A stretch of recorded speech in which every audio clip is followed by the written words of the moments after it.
They said he remembered everything he ever saw, every ledger line, every map crease, every overheard whisper, every star in the sky. They said he could repeat a conversation back exactly, word for word, in any of the 3 languages he taught himself.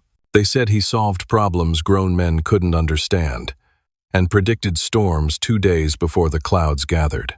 But no one in Savannah, not even the auctioneers who made fortunes on flesh, dared say the part that frightened them most. He knew too much. The slave traders called him the Savannah Mind. The buyers called him a dangerous investment. And the planters whispered a rumor that spread all the way to Charleston, Augusta, and the docks of Wilmington. He could see patterns in people the same way other men saw tracks in sand. He could tell a liar before the man opened his mouth. He could tell when a mistress wanted blood. He could tell when a master was planning something wicked behind a smile.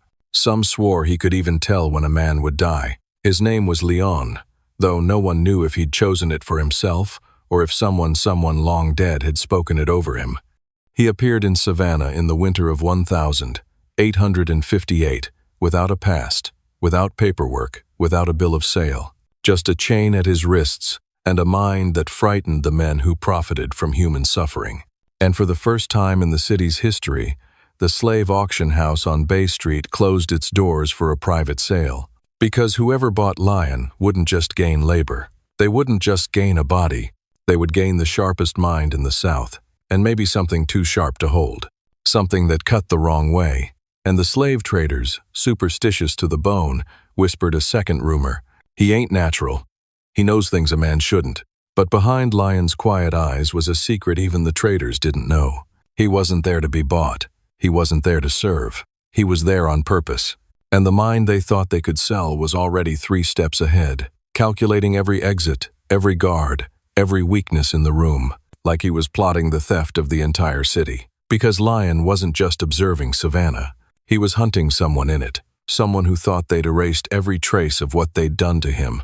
Tonight, they would learn the truth. A brilliant mind never forgets, and it never forgives. The auction block smelled of pine oil, sweat, and the sourness of fear. Normally, the place roared with the noise of planters haggling and auctioneers barking numbers. But tonight it was quiet.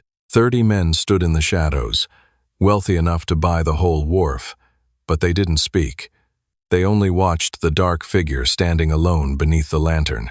Lion, tall, spare, composed, too composed for a man in chains. His wrists were bound, his ankles cuffed, yet he stood like a scholar in a lecture hall, like a man examining them instead of the other way around. The auctioneer, old Pike Butcher, wiped his forehead with a trembling hand. Gentlemen, this here is a rare offering. No one laughed. No one shifted.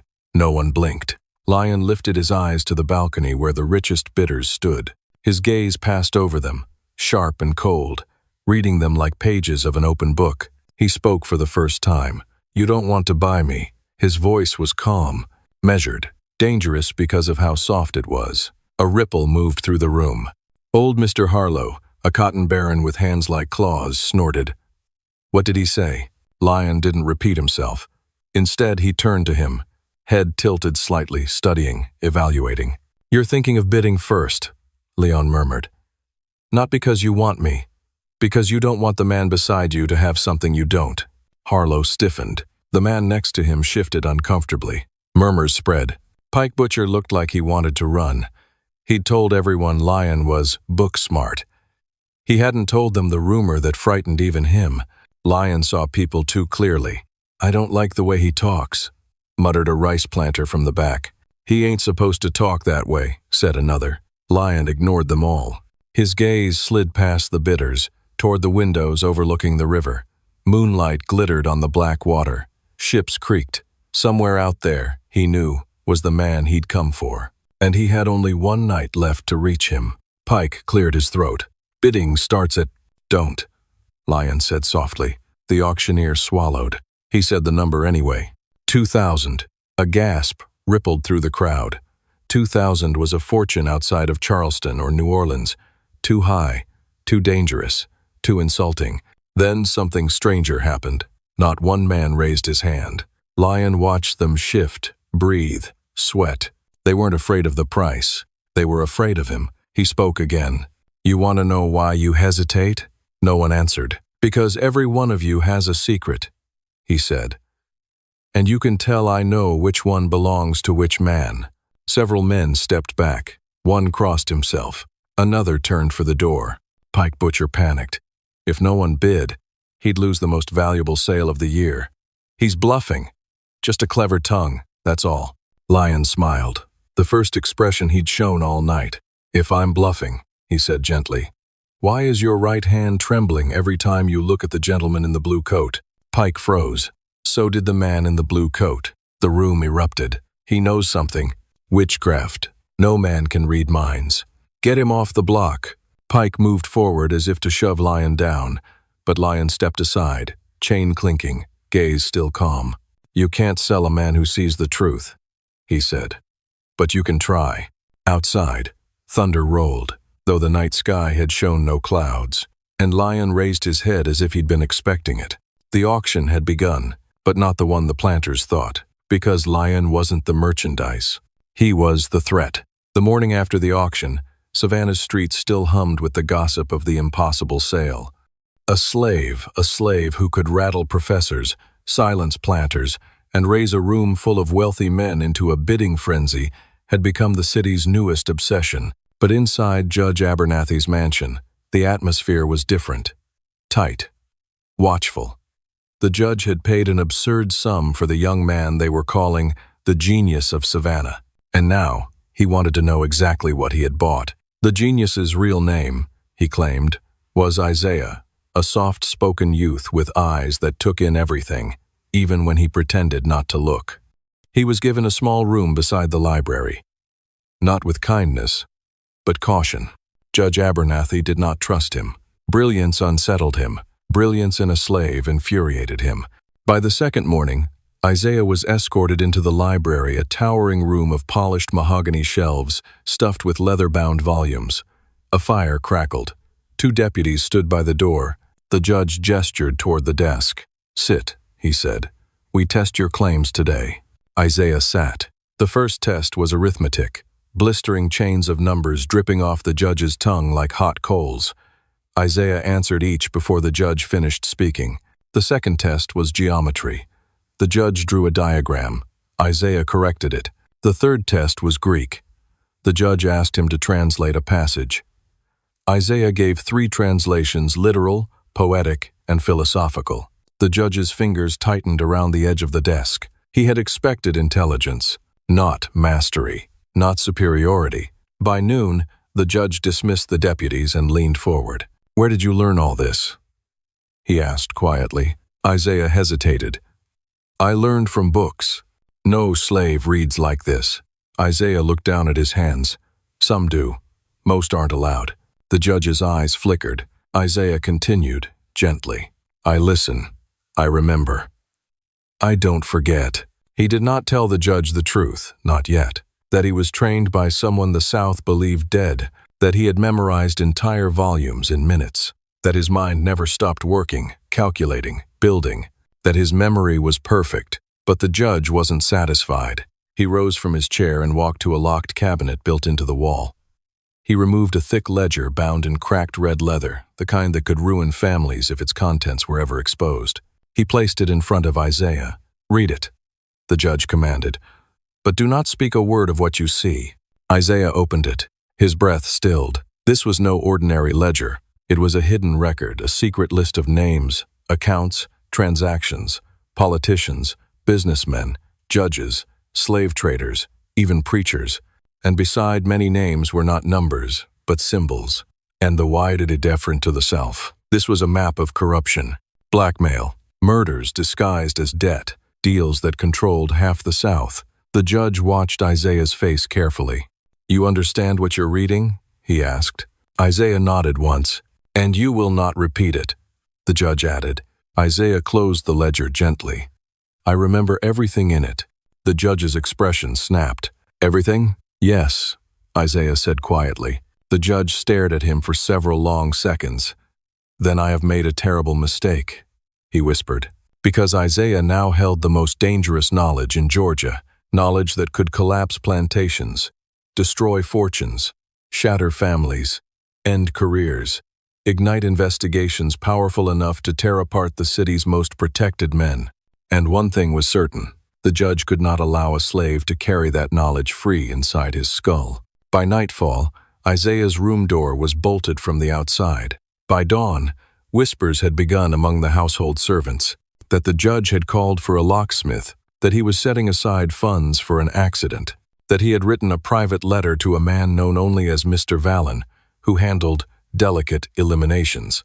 Isaiah heard it all. He always heard everything. He knew he had only days before the judge acted, but the judge had made a fatal mistake, locking the smartest mind in Savannah inside a room filled with books, tools, measurements, and information. A mind like Isaiah's did not wait. It prepared.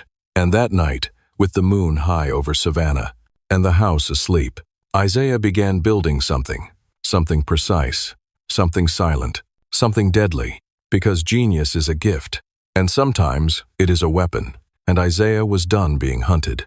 By the third morning after the Savannah auction, whispers of Lewin's mind had spread far beyond the slave pens. Not about his price, not about his rare composure, not about the quiet way he observed every face that passed by. No people spoke of the way he solved problems before they finished stating them. They spoke of how he read a broken ledger for 5 seconds and identified 4 years of unrecorded theft. And most dangerously of all, they spoke of the 3 men who now feared him more than any whip, chain, or gun. Calder Boyd had broken his cane across more backs than he remembered. A brute of a man, wide in chest, narrow in imagination. Yet even he had felt the shift in the air the moment Lewin spoke to him. It happened on the second day of Lewin's arrival at the Wexley Plantation. Calder barked an order. Lewin obeyed it, but with an addition. "You should shift the water barrels to the east end," Lewin said lightly, as if stating the weather. "They leak faster in the sun. You're losing 12 gallons a week." Calder froze. No slave spoke like that. No slave calculated like that. Later, he smashed the empty cane handle across a barn wall and muttered, "He watches too much, thinks too much.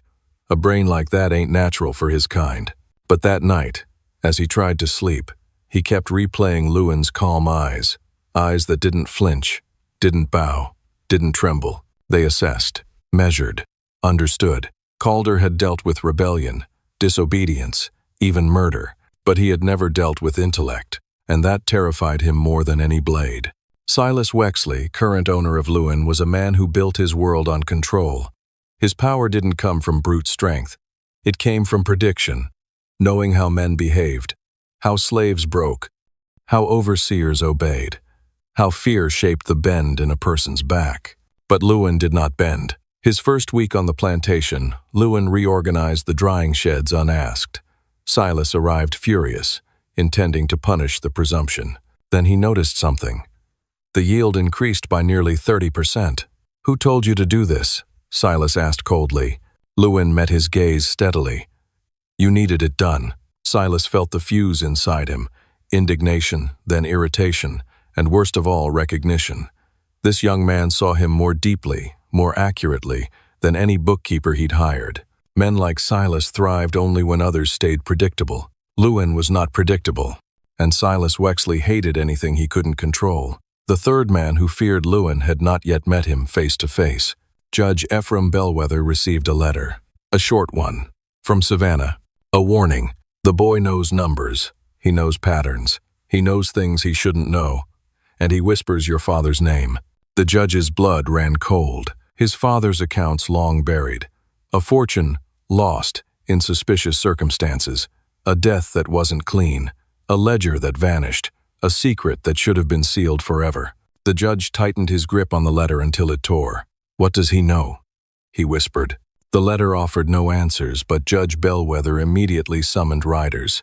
Not for protection, not for inquiry, but for elimination. Lewin's brilliance had become a threat that spread beyond plantations, beyond auctions, beyond Savannah itself.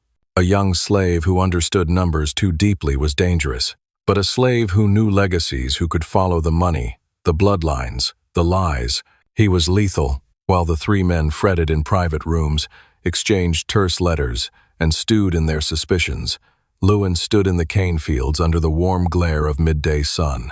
He lifted a stalk, snapped it clean, examined the fibers, then he looked toward the house, toward the judge's estate far to the north, toward Savannah, where hundreds who had dismissed him now whispered his name, and he smiled, not out of arrogance, not out of malice, but because every question being whispered about him, he had already planned for it. He had read the plantation's ledgers from the moment they were set near him. He had memorized the judge's father's inconsistencies the way some men read music. He understood the weaknesses of men like Calder, Silas, and Ephraim, not because he wanted revenge, because he wanted freedom, and knowledge was his weapon. Not steel, not fire, not rebellion, but something far deadlier, truth. They feared him because they sensed it. Lewin was not a slave who wanted to escape. He was a mind that wanted to unravel everything that enslaved him. And he had already begun. The room they chose for the test was not a room at all. It was the converted carriage house behind the auction block, where dust floated in slanted beams of light, and old wheels leaned like skeletons against the walls. Men filed in: buyers, brokers, plantation, bookkeepers, even 2 professors from the new Mechanical Institute in Atlanta. They had come because rumors traveled faster than horses. There was a slave who understood machines better than the men who invented them. Dorian stood barefoot on the old wooden floor, chains loose around his wrists but not removed. The auctioneer insisted. "Men think straighter when they remember where they stand," he said with a grin. Dorian ignored him. Before him lay a jumble of parts: belts, gears, pistons, rods, springs, and a cracked flywheel. It looked like junk, but Dorian's eyes narrowed, and something in his mind awakened, as if the pieces spoke. A buyer scoffed. "He can't fix that. Hell, most trained mechanics can't. That's a disassembled McPherson field engine." Another replied, "If the boy truly rebuilt the one in Charleston, let him prove it here." Dorian kneeled. His fingers moved slowly at first, tracing shapes, weighing metal. He touched every piece, feeling for wear, heat fracturing, the memory of pressure trapped inside the steel. His mother had taught him letters. His father had taught him survival. But machines had taught him freedom. He remembered the first time he saw an engine burst open, iron intestines spilling out, smoke curling upward like a dying breath. To every other boy, it was ruin. To Dorian, it was revelation. Now, in the carriage house, he closed his eyes. The men murmured. He praying? No, he memorizing. Yes, that was exactly what he was doing. He could see the diagrams in his mind, lines forming, gears interlocking, motion translated into heat, into power, into purpose. And then, with a deep breath, he began. One spring here, a rod turned inward, a gear reversed, a belt tightened without measurement, only instinct. The professors leaned forward, whispering fiercely to each other. He's correcting the original design. No one corrects McPherson. He just did. Dorian located the crack in the flywheel and fitted it into place not as a flaw but as an anchor compensating torque through altered balance. The choices flowed from him like a musician improvising, each motion purposeful, fluid, inevitable. Sweat beaded across his forehead. Chains clinked when he reached above his head, but he never paused. Finally, he stepped back. "Crank it," he said softly. The men blinked. They had forgotten he could speak at all. A broker turned the crank handle with a doubtful sigh. The first rotation caught. The second jolted. On the third, the engine roared to life, but not like a McPherson engine usually did, not rough, not choking, not growling. This one purred. Clean, smooth, balanced. The men stared, stunned. Lord above, it runs quieter than any model I've ever seen. The older professor removed his spectacles, voice trembling. "You understood the flaw McPherson himself never solved. That flywheel. Boy, how did you know?" Dorian shrugged. "It told me." The room went silent. The auctioneer stepped forward, eyes hungry. "We begin at $3,000, he announced. 3,000. Gasps filled the air. That was a price reserved for the strongest, the rarest, the most desired bodies, not a thin young man with ink stains on his fingers and eyes too observant for his own safety. But someone shouted, 4,000, then another, 5, 6. The numbers rose like a fever. Plantation owners elbowed one another. Agents scribbled frantic notes. The institute professors demanded the right to bid. One man even tried to block others physically until a pistol came out and the crowd surged back. But amid the chaos, Dorian saw something no one else noticed. A thin figure at the back of the room, watching him, not bidding. Her dress was plain, but her posture held a quiet authority. Her eyes sharp, calculating, never left his face. Dorian's stomach turned. He recognized her. She was the only person there who knew his secret. The only person who had seen what he built months ago in the woods. The only person who knew why he was truly dangerous. And when her lips curved into a slow, knowing smile, Dorian understood. She hadn't come to buy him. She had come to claim what he owed her. Isaac's lessons with the Wilton children ended every day before noon. But his real hours of work began the moment the house quieted. That was when Mistress Ada, widowed, sharp-eyed, and suspicious by nature, would retreat to her parlor and study him through thinly veiled pretexts. "Fetch this. Check that. Hold this ledger, so I may review it." But Isaac knew she was not reviewing anything. She was measuring him. On the fourth evening after his arrival, she requested he bring her a tray of tea. When he entered, she didn't glance at the porcelain cups. Her eyes were fixed on the open, blue-bound book in her lap, a mathematics volume few university men could read. "You left this on the table in the study," she said quietly, lifting the volume with 2 fingers. Isaac froze. He had forgotten to put it back before the children returned from their lessons. He had been too absorbed in the chapter on celestial mechanics, too captivated by the problem of mapping planetary distances. "You can read this?" Ada asked. Isaac nodded once. She studied him the way a jeweler studies a stone, tilting her head, searching for flaws, deciding whether the rarity in front of her could be safely possessed, or whether it was too dangerous to keep. "Do you understand it?" she added. "Yes, ma'am." "All of it?" "Yes." Ada closed the book, but her fingers remained pressed on the cover. "You are not a field hand," she said. "You are not even a domestic servant. You—" Her words dissolved into a long, uneasy silence. "My husband used to say true talent is a fever. It spreads. It changes things." She stood abruptly, tea forgotten, and paced. "You must never show this to my brother-in-law," she whispered. "If he understood how much you know, he would sell you for a price so high the devil himself would clap." Isaac lowered his eyes. "Ma'am, I never meant to cause trouble." "Oh, you haven't caused trouble," she murmured. "But brilliance always attracts it." She dismissed him with a wave of her hand, yet Isaac could feel her gaze burning into his back all the way down the hallway. 2 days later, her warning came true. The plantation hosted a gathering politicians, planters, and men with ambitions too large for their small minds. Isaac was kept serving wine at the edges of the room, quiet, invisible, a shadow with a tray, until one man stepped into the shadow. "Your name?" he demanded, blocking Isaac's path. "Isaac, sir." "Isaac." The man rolled the syllables in his mouth. "You're the one Ada keeps locked up with books." Isaac's heart lurched. The man leaned in. "She says you're wasted as common stock. She says your mind could run a factory, or a city, or a war." He grabbed Isaac's chin, turning his face left and right as if inspecting merchandise. "What do you know about steam engines?" he asked. Isaac answered cautiously. "What would you like to know, sir?" The man's lips curled. "So it's true." Isaac remembered Ada's warning. "If he knew how much you know, he would sell you for a price so high the devil himself would clap." And the devil was grinning right in front of him. "Answer me something," the man pressed. "If you had coal at one end and water supply at the other, how would you—" "Enough!" Ada's voice sliced between them like a blade. She appeared beside Isaac, calm but coiled. A storm held inside a corseted frame. "You are frightening the help, Thomas," she said breezily.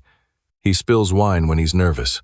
Thomas stepped back, watching Isaac the way a hunter watches a deer. "Ada," he murmured, "you have something valuable here." She smiled a cold, calculated smile. "No, I have something useful. Value attracts thieves." He laughed, slapped her shoulder, and moved on. Isaac kept his eyes lowered, but his pulse pounded in his ears. When the guests finally dispersed and the house grew quiet, Ada approached him again, this time not with suspicion, but with something like fear. "You must never answer questions like that again," she said. "You must never let them know what you know." "I didn't mean to," Isaac whispered. "Brilliance is a burden," she said, "and in this place, it's a death sentence." She stepped closer, close enough that her voice became a breath. "You will survive, Isaac, but only if you learn when to dim the light." Isaac returned to his small room, the night thick and airless. He shut the door behind him, leaned his forehead against the wood, and closed his eyes. They feared him. They wanted him. They didn't understand him. But one day Isaac vowed the brilliance they tried to hide, silence, and bury, would be the very thing that destroyed them. Savannah slept under a blanket of humid darkness, its lamps dimmed, its cobblestones slick with mist. But in the Hartwell estate, the house that had bought a man it could not understand, no one slept. Not the family, not the servants, not even the guards posted at the doors.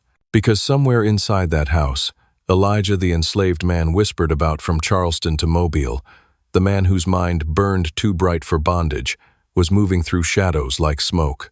And in Hartwell's office, behind a locked door, sat the item every man in Georgia would have killed to possess: Elijah's stolen ledger. The thick leather-bound book wasn't merely notes or numbers.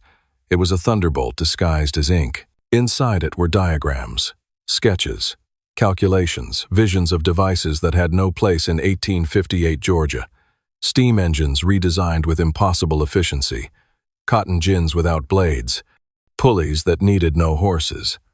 And tucked between the pages were even more dangerous things: maps of the plantation, every guard path marked with mathematical precision, notes about overheard conversations, weak points in the master's routines. Listeners would have mistaken it for rebellion, but Elijah never scribbled in anger. He scribbled out of understanding. And understanding, to men like Hartwell, was more threatening than rage. Tonight, for the first time, Elijah meant to reclaim that ledger. Downstairs, Agnes Hartwell, the master's niece, the one person in the house with a mind sharp enough to recognize Elijah's brilliance, stood by the dining table, gripping a candle so tightly the wax snapped around her fingers. "He's going to get himself killed," she whispered. Her cousin Thomas scoffed. "Or he'll kill someone.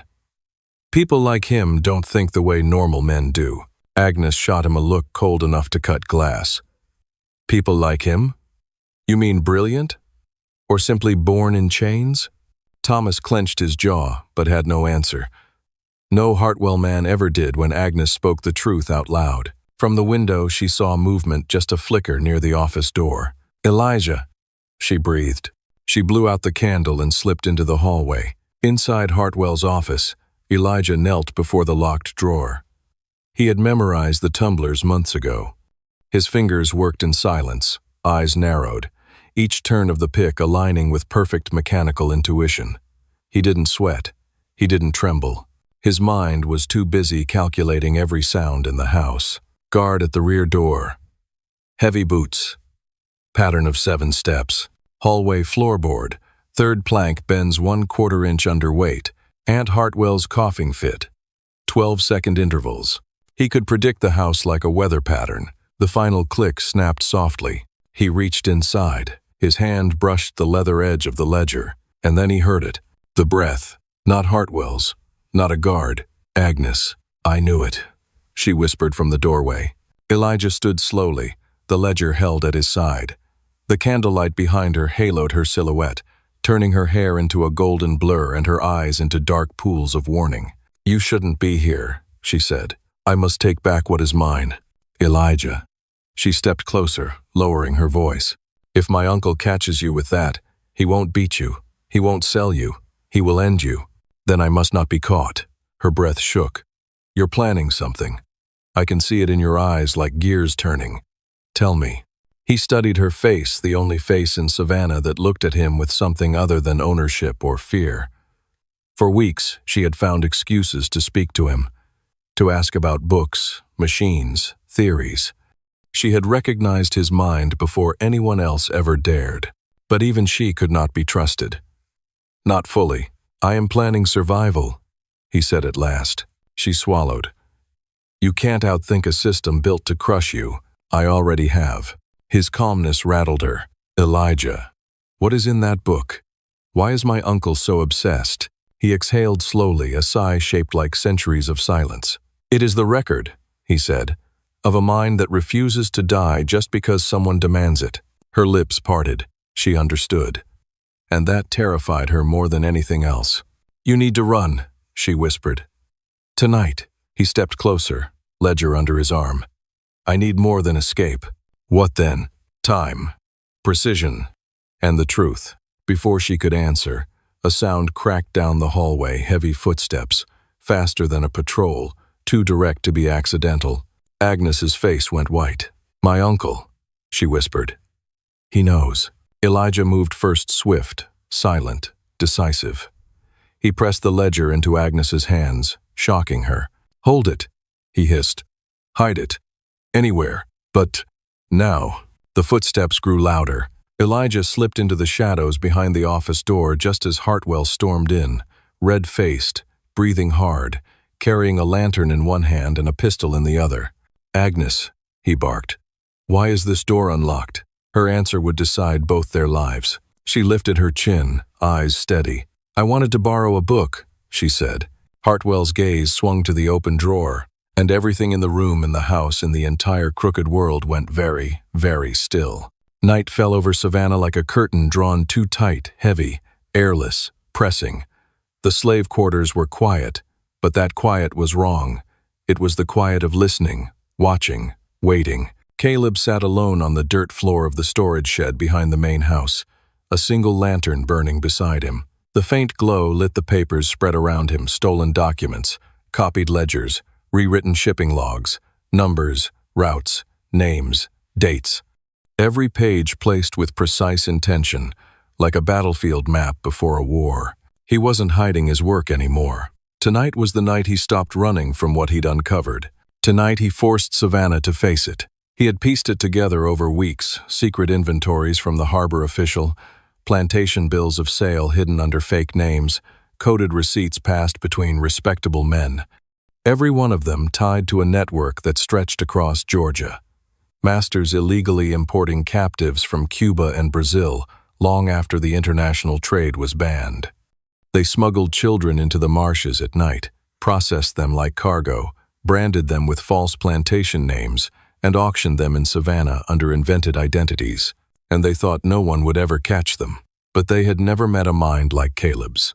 He organized the documents by plantation, then by year, then by the alias used. He built patterns from inconsistencies, weights that didn't match, ages recorded incorrectly, sudden jumps in value with no explanation. He circled two names in red ink, Judge Thaddeus Rourke and Merchant Silas Bram, the men who had interviewed him at the auction house and walked away smiling, unaware that he already suspected them. They were the architects of the entire scheme. Caleb straightened the pile of papers, then reached under the floorboard for the last piece, the letter. A trembling hand had given it to him earlier that day. It came from a man who whispered the confession as if the marsh grass itself might carry the words to the wrong ears. They drown the ones who ain't sold fast enough, babies too.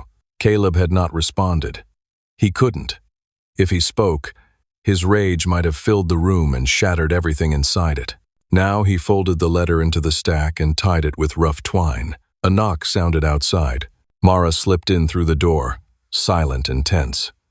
"Are you sure?" she whispered. "Once you show them this, you can't go back." "I don't intend to go back," Caleb replied quietly. "Not ever." She knelt beside him, tracing her fingers along the edges of the documents. "You're trying to save people you never met. I was supposed to be one of them," he said. "If my mother hadn't hidden me, I'd be in those ledgers too. Just another line of ink." Mara's throat tightened. "And if we fail?" she asked. Caleb looked up at her. The lantern flame flickered in his eyes, turning them to molten gold. "Then at least," he said softly, "someone in this cursed place will finally know what was done." She took his hand. For one moment, the world around them felt still, two people sitting among forbidden papers, lantern light warming their faces, their breaths the only sound in the suffocating dark. Then Mara released him, stood, and opened the door. "We should move. They'll be waiting." Yes, they would. Across town, in a rented room above the printing shop, the abolitionists Caleb had secretly contacted waited for his proof. They had promised no rescue, no miracles, no instant justice, only publication.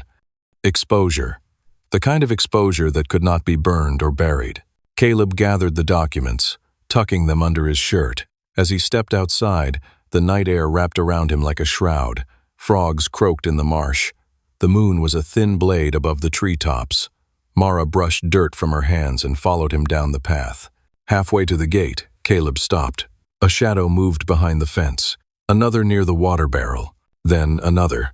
Mara whispered, "Caleb, someone's been watching us." Caleb clenched the papers against his chest. Of course someone had. Judge Rourke was too cunning not to suspect. Silas Bram too paranoid not to worry. And the auctioneer who had stared at Caleb with narrow eyes the day he was sold too greedy not to protect the trade that made him rich. Caleb exhaled slowly. "There's no turning back now," he said. Mara nodded. So they stepped into the shadows toward the danger, toward the truth, toward the unforgiving night that could end everything, or ignite something neither Savannah nor its masters were prepared for. The men hiding along the fences tensed as Caleb approached. But Caleb didn't slow. He knew what they were. And tonight, they would learn what he was, a genius with nothing left to lose. The night before the auction, Savannah did not sleep. Word had spread from River Dock to Market Square, from the whispering palms to the taverns glowing with lamplight. The genius slave was going to be placed on the highest platform the city had ever built. Men with fortunes to burn rode in from Charleston, Richmond, Mobile. Newspapers printed leaflets describing him as a Negro savant of impossible intelligence. Others called him a curiosity from God, but no one knew the truth. Not the bidders, not the brokers, not even the auctioneer polishing his silver hammer. They did not know that Ezra, with his calm eyes and quiet voice, had spent the past 6 nights writing in the dark beneath the floorboards. They did not know about the folded sheets hidden in his clothes, each filled with symbols, diagrams, and notes in languages no white man had ever taught him. They did not know about the map carved with a nail into the underside of the wagon that brought him here. And they certainly did not know that he had no intention of being sold. The auction pen smelled of iron, sweat, and anticipation. The slaves inside shifted with the nervous, hopeless energy of people waiting for their fates to be priced and stamped. But Ezra sat still, spine straight, eyes lowered yet glowing with a quiet fire that made even the guards uneasy. Around him, the world sharpened. Every breath, every sound, every flicker of flame on the torches lining the platform. He memorized everything. At dusk, the handlers locked the pen and walked away, leaving the slaves in dim torchlight. The others whispered to each other, prayed under their breath, or stared into their hands. Ezra reached beneath the straw. His fingers found the small wooden slat he had loosened 2 nights before. Behind it, concealed in the hollow, were the folded pages he had written in total darkness. Paper covered in equations more complex than any tutor in Savannah could solve. Ciphered grids, hidden instructions, and something more dangerous than all of these. A prediction, a mathematical forecast of a city pushing itself toward a single catastrophic moment, the moment Ezra intended to create. He removed one sheet, the largest. On it, he had drawn the auction yard from above the paths, the posts, the shadows, the exact timing of guard rotations, the weaknesses in fence construction. He had measured the distances using nothing but the length of his own stride and the position of the moon. At the bottom of the page, he had written a single line, "There is no cage built by men that the mind cannot break." He folded the sheet and slipped it inside his shirt. At the far end of the pen, a young enslaved boy stared at him. "Ezra, you ain't scared?" Ezra smiled gently. "I learned long ago that fear wastes time. How you stay so calm? By knowing something they don't." The boy hesitated. "What's that?" "That by this time tomorrow, I won't be here." Before the boy could answer, a bell rang outside. Torches flared. Footsteps approached. The guards were returning to check the chains. Ezra closed the hollow and settled back down. He had been patient. He had been quiet. He had been obedient because obedience makes men blind, and blindness makes escape possible. A guard unlocked the gate and stepped inside with a lantern. "Ezra," he grunted. "On your feet." Ezra rose slowly. The lantern lit half his face, revealing an expression that was unreadable, too calm, too thoughtful. "You're a quiet one," the guard muttered. "Men are paying big money to see what's so special about you." Ezra tilted his head. "They will see." The guard spat. "Your property, that's all." Ezra looked him directly in the eye. "Only if the mind belongs to someone else," he said softly. The guard frowned, unsettled for reasons he couldn't explain.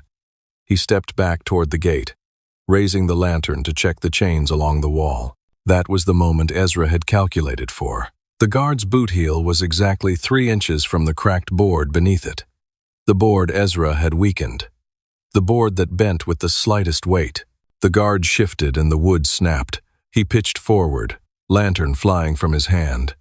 It struck the wall, oil spilling, flame bursting upward with a hungry hiss. Panic erupted. Slaves shouted. Chains rattled.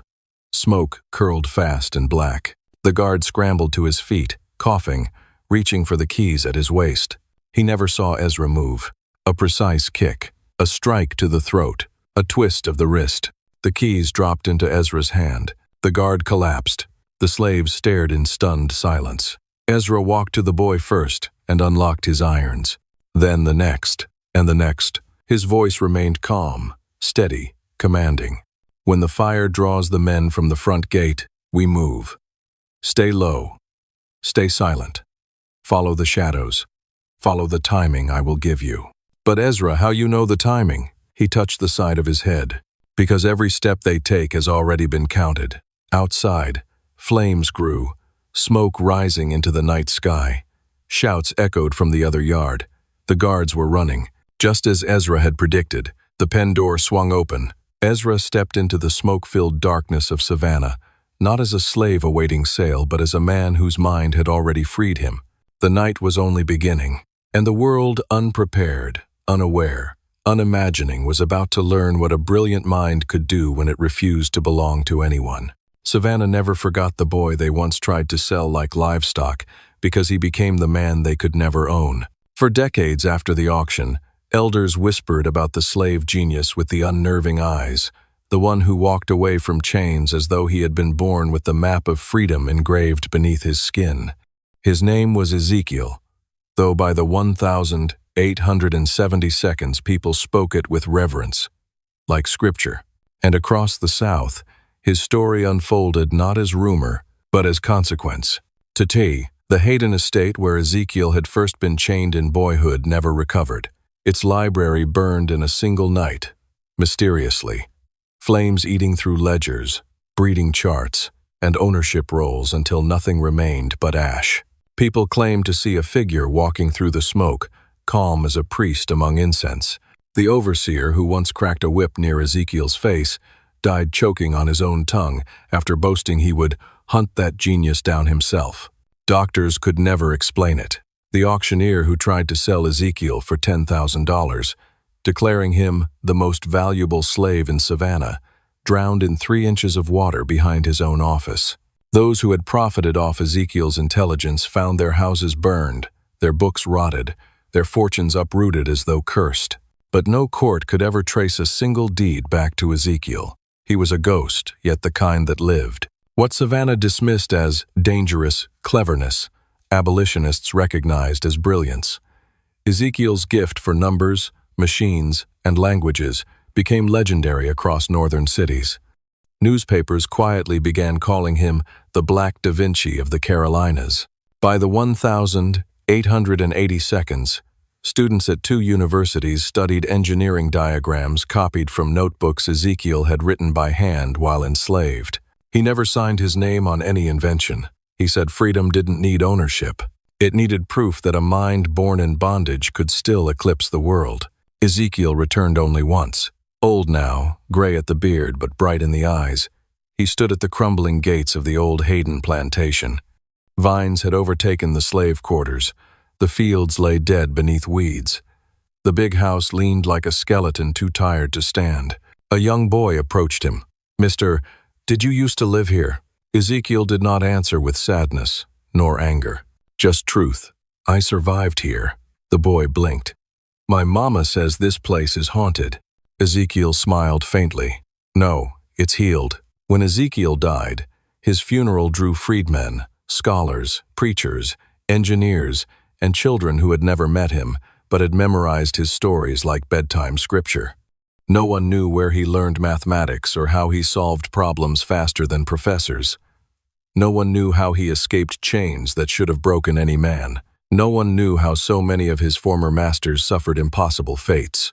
The truth, whispered among the people who loved him, was simple. He was a mind the South tried to cage, and a storm the world could not predict. Today, in Savannah's oldest quiet corners, people still swear that if you walk past the abandoned Hayden grounds on a windless evening, you'll hear pages turning inside the ruins of the old library. Not ghosts, not spirits, just genius, refusing to be forgotten. Just Ezekiel, the slave they tried to auction, and the legend they created instead.